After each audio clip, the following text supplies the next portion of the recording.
అప్పట్లో మా చుట్టాలింటికి పోయినప్పుడు చూసిన పత్తి చేనులా గుంటుగా కొట్టడానికి ఒక అన్న మస్తు తిప్పల పడుతున్నాడు.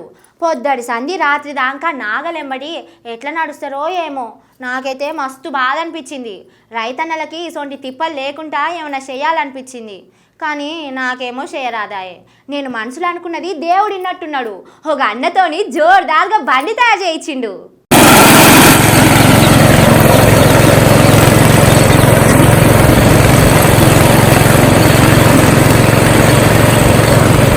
చూసిండ్రు కదా, కాలు కింద పెట్టి నడిచేది లేదు, పొద్దంతా తిప్పల పడేది లేదు. మంచిగా దాని మీద నిలబడి మోటార్ సైకిల్ లెక్క నడుచుకుంటా పోవుడే. చిన్న ట్రాక్టర్ లెక్క తయారు చేసిండ్రు. వెనక గుంటుగా పలుగు పెట్టొచ్చు, లేకపోతే నాగళ్ళు పెట్టుకోవచ్చు. చిన్నగా వ్యవసాయం చేసేటోళ్ళు ట్రాక్టర్ తోటి పని లేకుండా దీంతోనే దున్నుకోవచ్చు. ఇయాల రేపు ఎడ్లు నాగలి దొరుకుతలేవు. 30 ఏండ్లు నిండక ముందే మోకాళ్ళ నొప్పులు రావట్టే.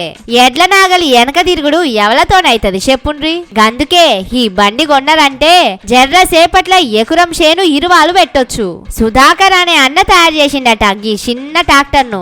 ఎవరికన్నా కావాలంటే చెప్పుండ్రని ట్విట్టర్ లో పెట్టిండు. వ్యవసాయం చేసేటోళ్లకు నోట్ల చక్కెర పోసుకున్న సొంటి వార్త ఇది. ఇక ఇప్పటి సంధి పత్తి చేన్లా మక్క చేన్లా మిరప తోట్ల గుంటుగా కొట్టడానికి తిప్పలు పడే పనే లేదు. ఎడ్లతోని పొద్దందాకా నడిచే గోస లేదు. ఎడ్లు లేకున్నా గుంటుగా కొట్టొచ్చు, దుక్కి దున్నొచ్చు, యూరియా DAP కూడా వేయొచ్చు.